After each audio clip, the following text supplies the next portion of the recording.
Today's topic is soil modification. In the before class, we had seen what are the different types of soils we have covered already, and how the soils are distributed we have seen in unit 1. And in the second chapter we had seen what are the different properties that has to be modified, why you need to modify, why ground modification is necessary. And in yesterday's class we had seen what are the main properties of different soils that we use for construction and what makes the soil good for construction of a ground condition. Now today's in this we'll see what are the different types of modifications we have, how do we go about that. The first topic what we have in ground modification is classification of ground improvement techniques. We are going to classify these ground improvement techniques. We can have different types of ground improvement. Here we'll see what is the first thing. Groups of ground improvement techniques are mechanical modification.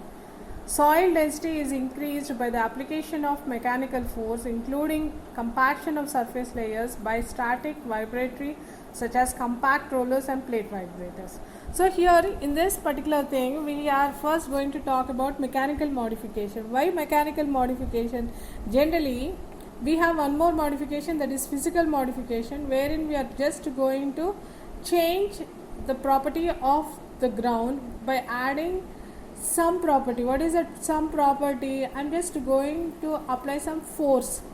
That force can be by hand rammers or else normal tamping by foot or else by taking some heavy animals and all. But when I am applying that particular forces, just physically very less amount of changes will be seen, that too only the surface conditions will be altered. But I want total properties of the ground to be modified. So for that reason, generally what do I take up is I take up mechanical modification. Here what is happening, you are applying some force mechanically. I am going to apply some external force, but that is with the help of some mechanical elements. What are the mechanical elements? What all will be altered? Mainly when I am taking any mechanical force, compaction of soil conditions, compaction of surface layer as well as subsurface layers will be happening. So here what are the instruments I am using? I am using sometimes a static instrument or sometimes a vibratory. It can be a compact roller or a plate vibrator. So now let us see deep into this particular topic. So the first method what we have is mechanical modification. So we have already said that mechanical modification is compaction by applying some mechanical force. The mechanical force can be static or it can be vibratory. So now let us see what are the different things. Mechanical modification, soil density is increased by the application of short-term external mechanical forces. So what is it we are going to do? We are increasing the soil density. How is it you are going to increase the soil density? By applying some external forces, you are making that particular soil to be compact. So how was that being done? By some different instrument. What is that? Compaction of surfaces layers by static, vibratory, impact rollers and plate vibrators. So what are the four different types of equipment we have? We have static, vibratory, impact rollers as well as plate vibrators. These are all the different types of mechanical instruments or equipment we use in compacting the soil. So generally when I say mechanical thing, what will happen in the mechanical thing? Mainly you are using an element which is heavier. Just by the weight of that itself, that particular soil can get compacted. When compared to your physical force, when compared to manual labor, generally that force will be more. So next thing, that is only on the surface layers. When I want, I can use static, vibratory, impact and plate vibrators. But when I feel that the deeper soil or subsurface soil, or when I am unable to get a stranded soil, until then what do I go? I go for deep compaction. This deep compaction is done by heavy tamping at the surface or vibration at the depth.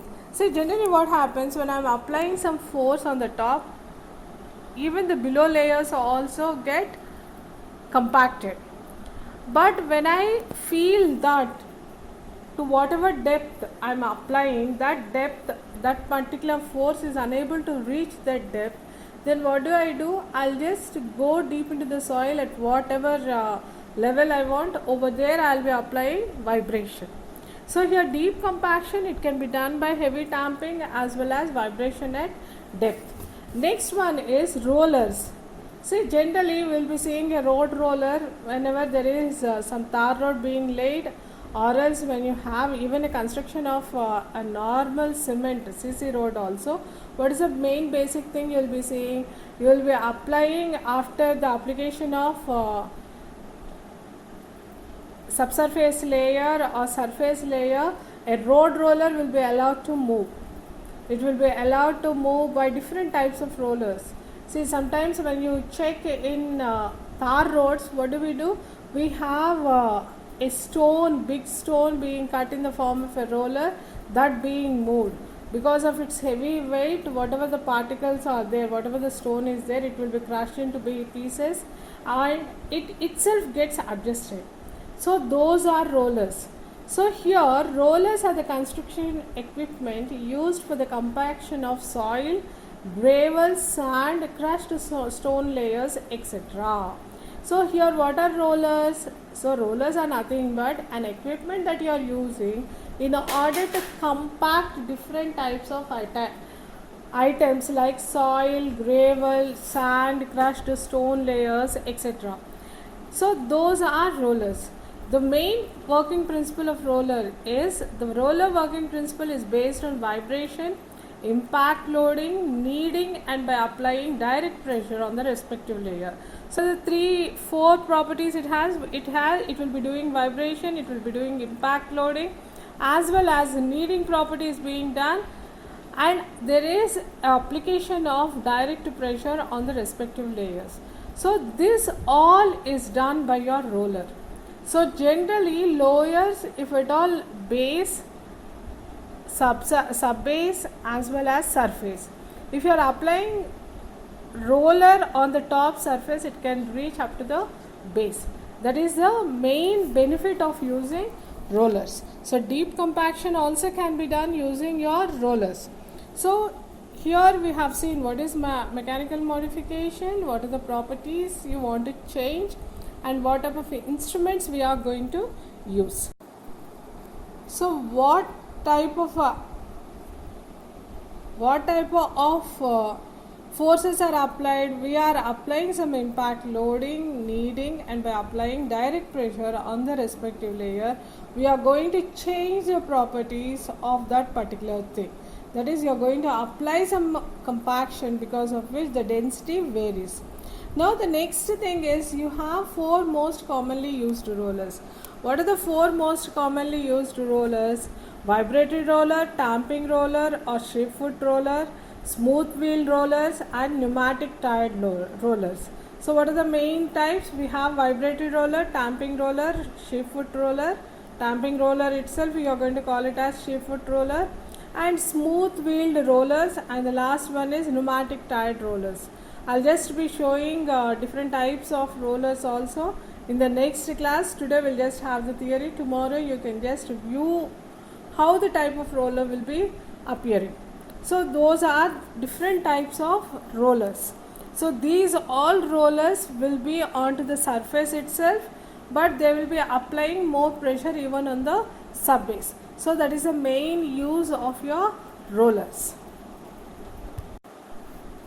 So after surface rollers, we have vibratory rollers. What are these vibratory rollers? Vibratory type rollers have two smooth wheels or drums plus the vibrator. See here, when we take generally a roller, what will be a roller? There will be just a drum type. You will be having a stone moving along your axis. Then that will be just when it is rotating, what will be happening? It will try to crush the pieces, crush the stones whichever are beneath it. And at the same time, what will it do? it will try to compress it. Now here vibratory rollers, you have got two smooth wheels. Along with these two smooth wheels, you have got a vibrator. Means when compared to your normal rollers, what will this be doing? This will be doing even the penetration. It will be just trying to vibrate on the top surface layers. Automatically the bottommost layers also get vibrated. Soil compaction will be maximum. The density of the soil increases.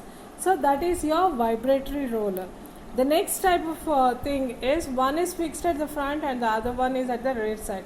We said vibratory roller has got two smooth wheels, where our smooth wheels are drums. Where are the situated? One is in the front and the other one is at the back. Means double compaction is being done once the roller rotates or roller moves. Both wheels or drums are of the same diameter, length and also of the same weight. Vibratory roller covers the full area under the wheel. So here, how are the wheels? The wheels both are having the same diameter, same length and also same weight. Means once the roller moves, double compaction is being done. Vibratory roller covers all the area, total area under that particular wheel. To make vibratory roller more efficient, vibrators are also fixed with smooth wheel rollers.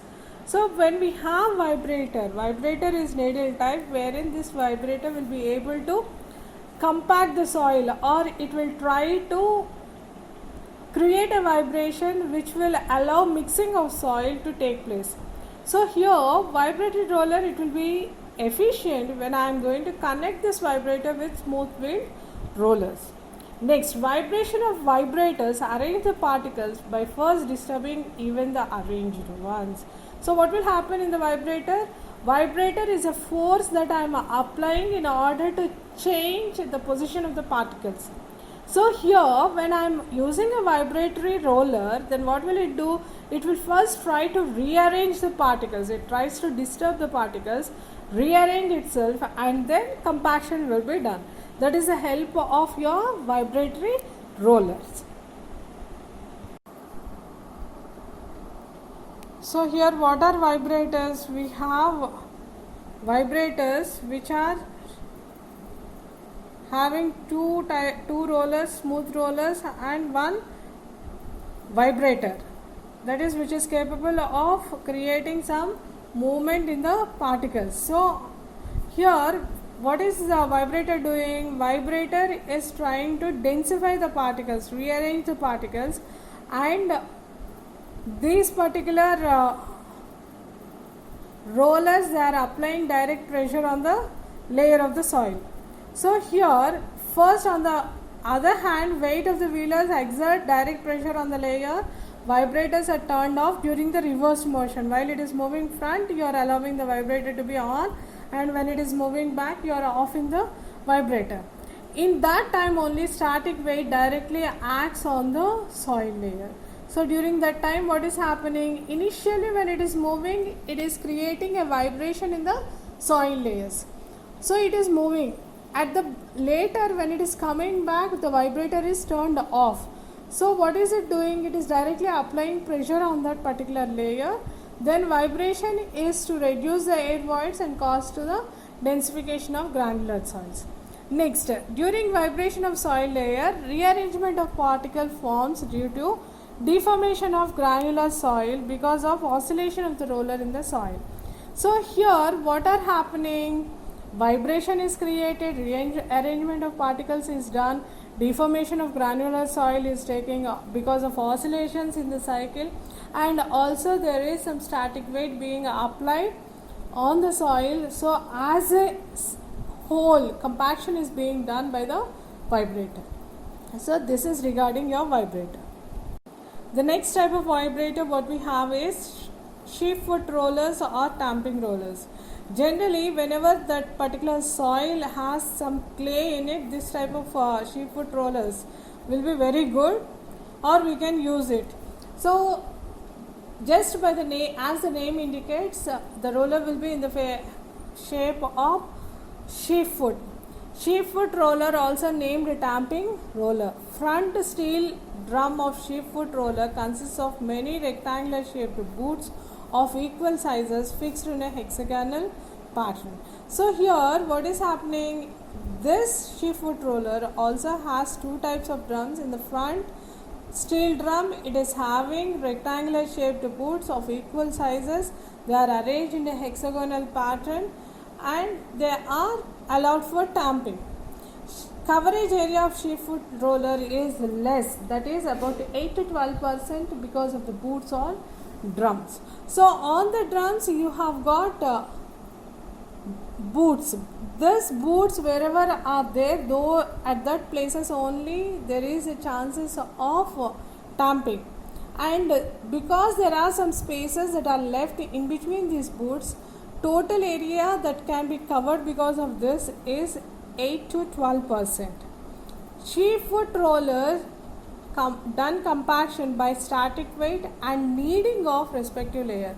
What are the two things that are happening? One is kneading and the next one is compaction by static weight. Both are taking place at this particular place.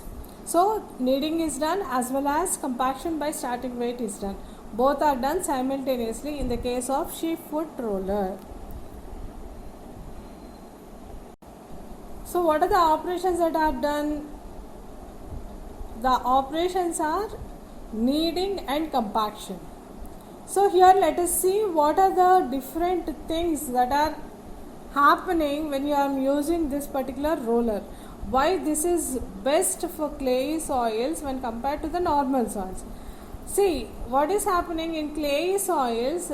How will the clay be? The clay will be, it will be attaching. The clay property is to attach itself to the surface wherever it is being tamped. So here what happens, the sticky nature of the soil has to be taken control. So for that reason, generally what is that I am doing? I am making tamping roller better suited for clayey soils. What is the contact pressure? Round about 1200 to 7000 kilopascals. So much amount of force I am applying, because when we have seen in yesterday's slides regarding clay and hardened clay is better suitable for foundations. So when I am using this sheep foot roller and applying so much amount of pressure, then that particular roller itself tries to apply the pressure, makes it into elastic element and then tries to harden it, so that that property whatever it has gained strength as well as whatever the property of hardness it has gained will not be lost. So because of that reason I am using sheep foot roller with a capacity of 1200 to 7000 kilopascals to be applied over there. Tamping foot roller consists of 4 wheels and on each wheel kneading boots or feet are fixed. How many wheels are there? 4 wheels are there and each wheel is fixed with kneading boots. And the next one, tamping roller, has more coverage area, about 40 to 50%. Contact pressure of tamping rollers varies from 1400 to 8500 kPa. So here how much amount of roller area, coverage area is there? 40 to 50% of the coverage area. And next thing that is considered is 1400 kilopascal to 8500 kilopascals I am able to apply pressure. It is best dedicated for fine grained soil. So sheep foot rollers when I am using for clayey soils. When it is tamping foot roller, it will be used for fine grained soils. So that is the main thing. The next type of roller what we have is smooth wheel roller. What are smooth wheel rollers? Smooth wheel roller and vibrating rollers are both the same. Both have the same characteristics. There is no difference between smooth wheel roller and the vibrating roller. In the vibrating roller we have got 2 drums and a vibrator, but we are in smooth wheel roller we have the same thing. Only the difference is we don't have a vibrating machine. Both are having same smooth wheels and you are able to do it. So next, only the difference in both is vibratory equipment. Smooth wheel roller has no vibrator attached to the drum. This makes a smooth wheel roller best suited for rolling of weaker aggregates, proof rolling of subgrades, and in compacting asphalt pavements. So here in smooth wheel roller is nothing but the normal rollers what we see, road roller we call them. Same thing is your smooth wheel roller. Over there you don't find any boots or anything. You'll be not having even a vibrator over there. Only thing is you'll have two, sometimes even one wheel or two wheels will be fixed. Both are of equal weight, both are having the same diameter. You'll be moving front and back so that compaction is done totally. And generally where do we use it? We use it for rolling of weaker aggregates as well as proof rolling of subgrades, and in connecting asphalt pavements. In all the things compacting the asphalt pavements, in all these we use this smooth wheel rollers. So that is smooth wheel rollers. The next thing what we do is compaction of clay or sand is not a good choice to be done with smooth wheel roller. So generally sheepwood rollers are used for clay, and when it is sandy soils, generally we go for tamping of rollers, tampered rollers. And for both the things, that is whether for clay or sand, smooth wheel roller is not a best choice. Smooth wheel roller you are going to use only when aggregate is used or when asphalt pavements are made. In all the other cases we don't do that. Why? Because only in smooth wheel rollers what is happening, you are just applying pressure without vibrators or without anything. That means only there is some empty voids that are left out, that you are going to remove them because of compaction of the soil. Because this particular process you cannot apply it for clay as well as sand. For that reason we don't use smooth wheel rollers outside. So we had already seen what is the normal modification, the mechanical modification what we are using, that is different types of rollers. Now we'll go to hydraulic modification.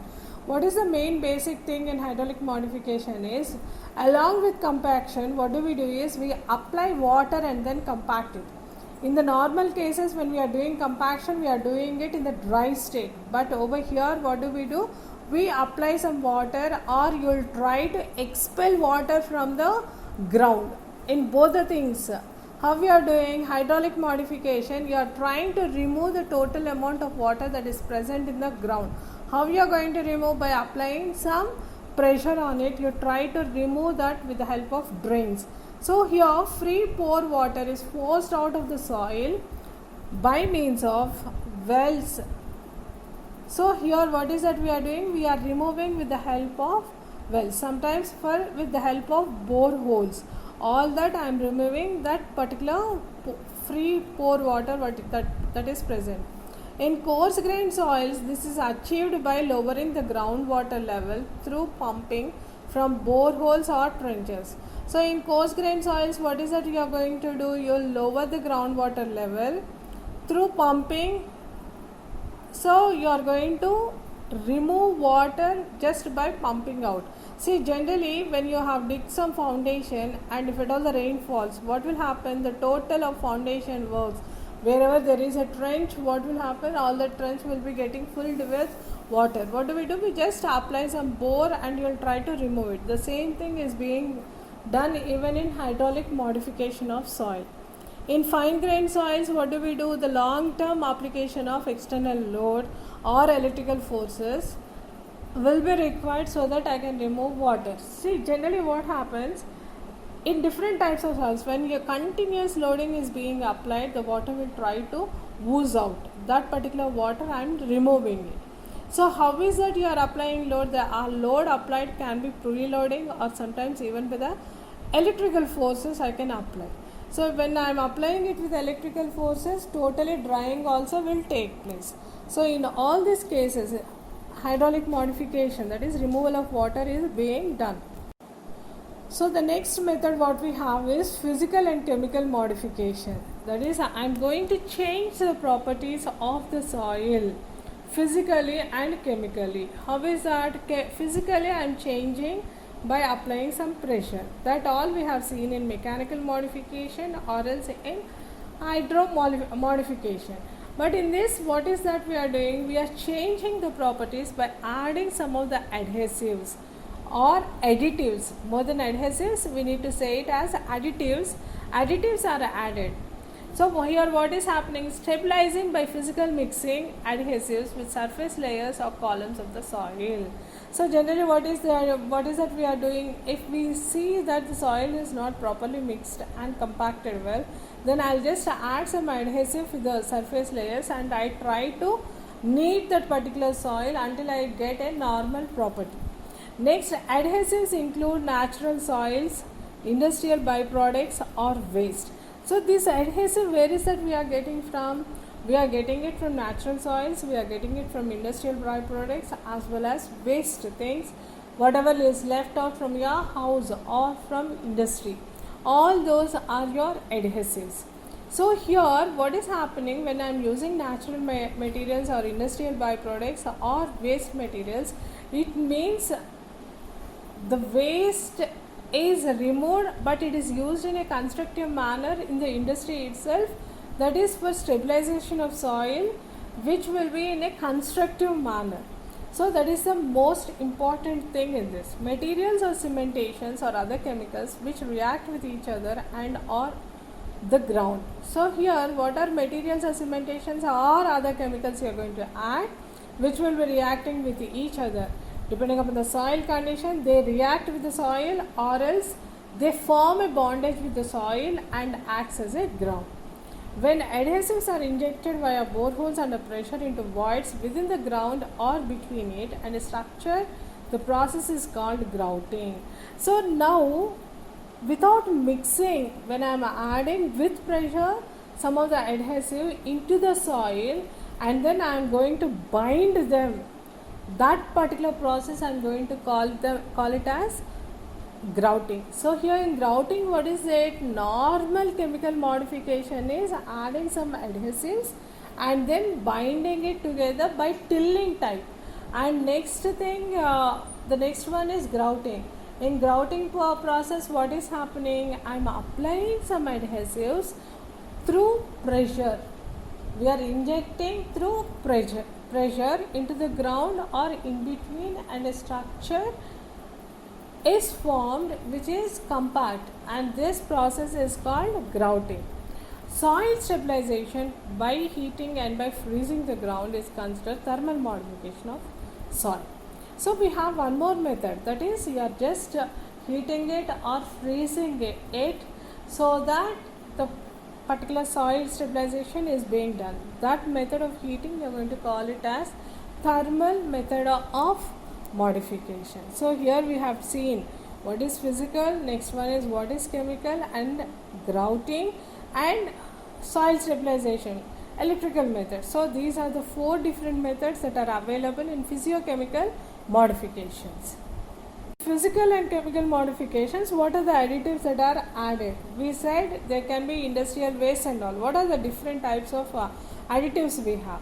Additives include natural soils, industrial byproducts or waste materials, cementations and other chemicals which react with each other and the ground. So here when we are taking additives into consideration, the main things what we take into consideration are industrial byproducts. What are industrial byproducts? Fly ash, slag. Both the things, they are rich in iron content and they can form a very strong product when added with water. And next, cementations and other things, that are lime and cement, when they are added to sand or ground, it becomes a hardened substance which will be able to act as a perfect sub-base character in order to help your ground for construction.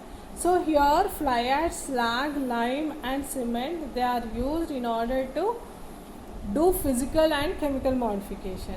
When additives are injected via boreholes under pressure into the voids within the ground or between it and a structure, the process is called grouting. What is grouting? Grouting, with respect to the exam also, it is a best or an important question. Here what is grouting? Grouting is a process in which I am injecting some additive into the holes. Wherever you find some voids into those places, I am supplying these additives and they are injected. Injected means with pressure they are injected, they are sent into the soil. So this one, then it will form a mixture with the ground, and the structure as a whole will be capable of acting like a compact layer. This total process itself we are going to call it as grouting. The next modification is thermal method of modification. What is thermal method? We said there can be some heating, or by applying some electrical method you are going to change the properties of soil. So how is that? Rigs with multiple injectors deliver the stabilizing fluid into the soil. This fluid will prefer to travel into the cracks and fissures. Soil stabilization by heating the ground and by freezing the ground are thermal methods of modification. So what is it is happening? I am using some rigs with multiple injectors, and I am allowing some fluid to travel through that into the soil. What will this fluid do? This fluid will try to travel into the cracks or fissures wherever there is a chance of traveling. Weakest part, into those weak parts it will try to travel. Then I am doing stabilization. I have already applied the fluid with the help of these injectors. After that I am applying some heat, and then I am freezing the ground. Then what is happening? Thermal method of modification is being done. Then it becomes totally a single element and acts as a single element. Heating evaporates water and causes permanent changes in the mineral structure of the soil. So generally what will happen if the heating is done? It will try to evaporate the water molecules that is present, and then it will try to fix it with fluid. Because of this, what will happen? The permanent changes in the mineral structure of the soil are created. So this is your thermal method of modification, and generally this is termed to be better when the soil condition is not good. Freezing solidifies part or all of the water and bonds individual particles together. So here heating is done, freezing is done. When both the things are being done, different things will be acting. So here in freezing, what is happening? Solidification of the water is taking and bonds individual particles also together. And the next thing what we have is seepage conditions. Seepage conditions, cost. So here depending upon these, it will be affecting mostly. Seepage conditions, how much is the seepage and what is the cost, these two will be affecting more. Availability of equipment and materials and the quantity of work required, these also act more. Next, construction time availability, these all will try to change the pattern or change the method what I am using in order to modify the ground. Next thing is possible damage to adjacent structures or pollution of groundwater resources.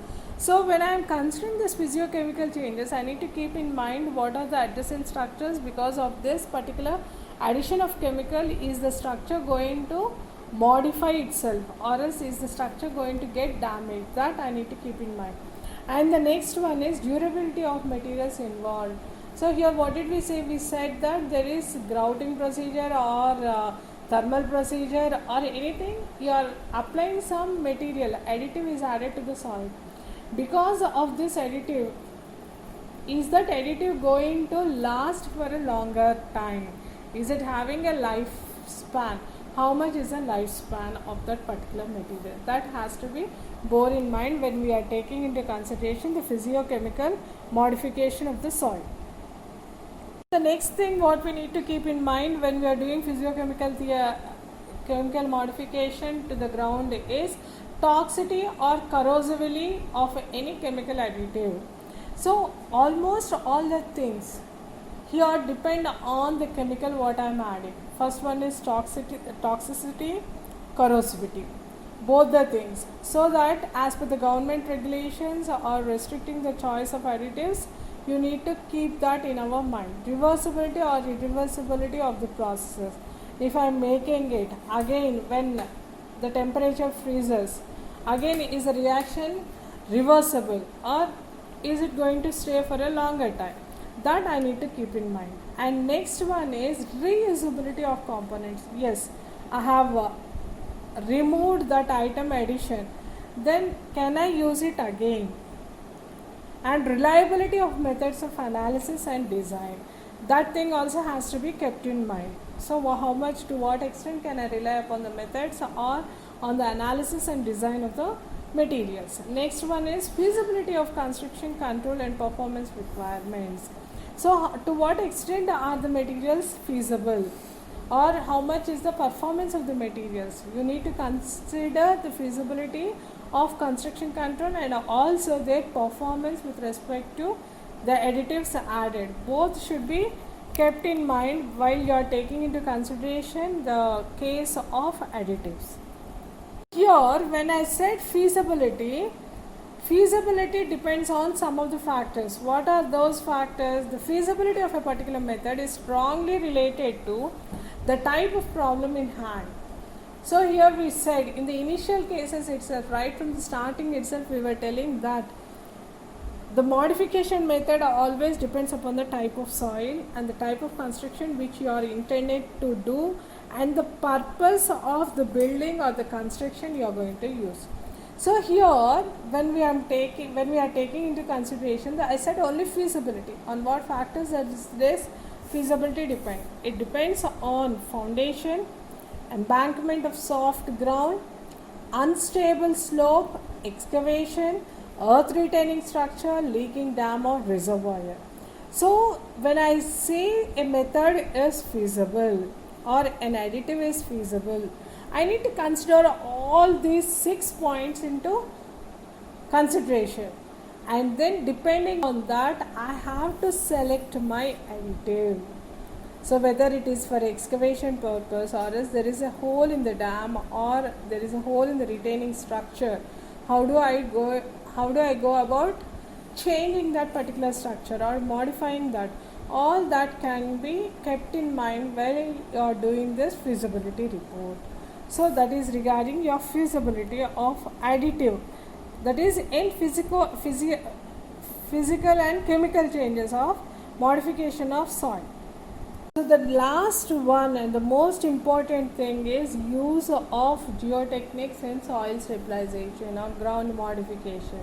See, generally when you take the modification then by the normal methods is not possible, then we go for geotextiles or geotechnical engineering. In this geotechnical engineering, we have created different types of structures with geotechnical elements which will be capable of acting as water retaining structures, which will not allow water to pass through them, permeability will be increased and all. So here let us see examples of desirable ground modification activities within the framework of environment and geotechnics are: the first one is constructive use and, if necessary, modification of waste materials. So here, why geotechnics have been used or it has gained a lot of importance in day-to-day life, mainly because its constructive use. It is used now for a better purpose and it has got a very long lasting life, and whatever the purpose you are trying to serve, it is served 100% with that. And also you are using biodegradable materials, and if possible the materials whatever we use are already made from waste materials. So for that reason, geotechnics have gained very much importance in this particular part of our society. So prevention of subsidence due to mining. So the next one is subsidence of the ground. It is being done because of mining. That prevention is also done with the help of geotechnics. Preservation of quality and flow patterns of groundwater. So you don't want this groundwater to be affected because of your construction. So in order to retain that flow pattern of groundwater, you are going to use this geotechnics. And the containment and constructive use of waste materials. Whatever the waste materials that are generated from the industry have to be best put into use. So that you are going to do with the help of geotechnics. So here, because of all this, mainly the constructive use and modification of waste materials, you are going to use these geotechniques in our soil modification. And ground modification techniques are also increasingly being applied in the rehabilitation of hazardous waste disposable areas. So the areas wherein you have thought those to be very hazardous, in order to make that into rehabilitated area, in those areas also we are using these modified techniques, geotechnical modified techniques, so that you can bring back the original aquaculture into use. Why these geotechniques are being used? Here we are going to give some reasons. Of increasing concern to environmental conscious engineers is the constructive use of high energy waste materials such as slag and fly ash. See, as the population is growing, as the people are thriving for their livelihood, we are going on innovating different types of materials in the industry. These materials are going to create some slag as well as fly ash. These both materials, they have very high strength. These two are being used.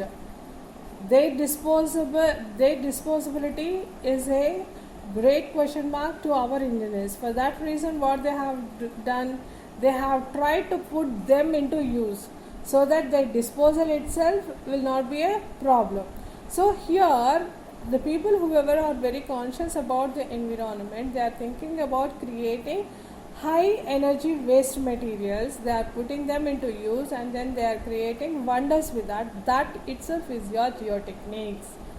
Part of this concern arises from estimated increase in ash production in the years to come. Where from this fly ash comes from the thermal industry, and this thermal industry is going on creating some lakhs of tons of fly ash. And where do you need to dispose them? We don't know where to dispose. You don't even find a appropriate place for its disposal.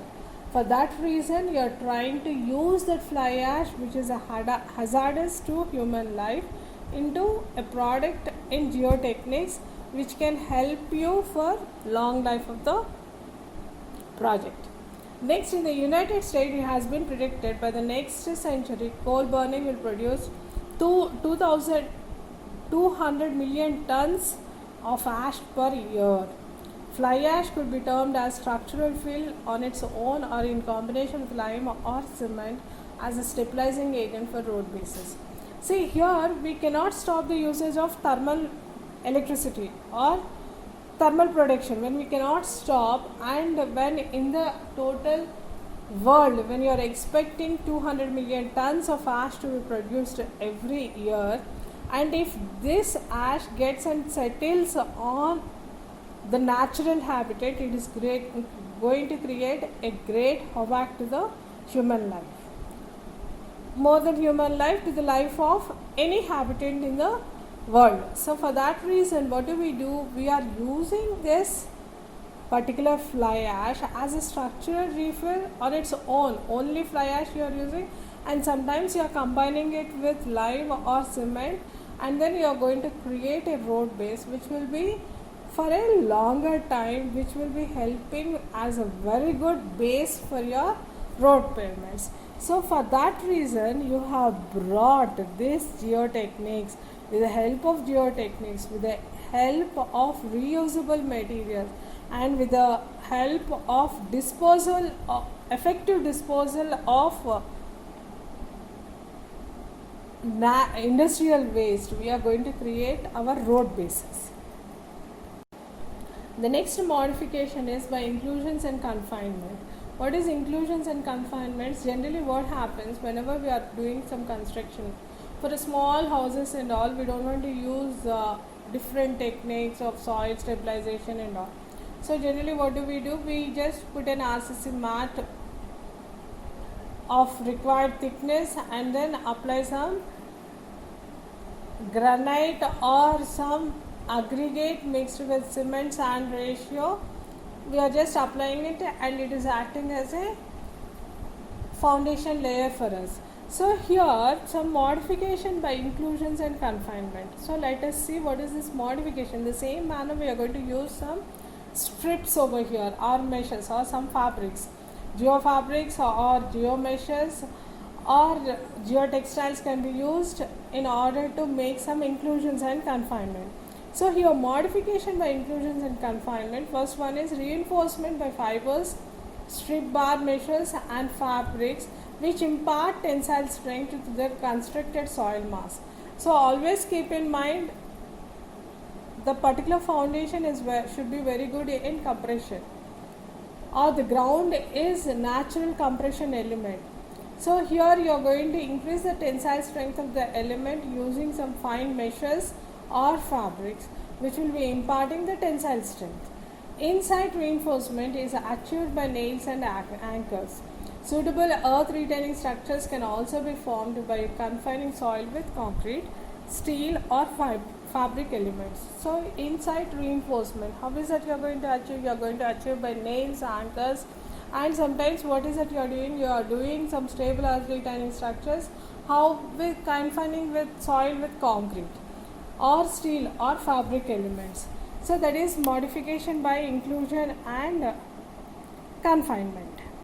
So now we had seen what are the different types of modification, mechanical modification, how we have achieved mechanical modification by different types of rollers, which roller will be effective for which type of soil. Next we have after mechanical modification, hydraulic modification. Next after hydraulic modification we had the next modification as using physical and chemical methods, and the last one is using of geotextiles or by confinement. So with this we'll be ending today's class. We'll continue with the next topic in the tomorrow's class. Thank you.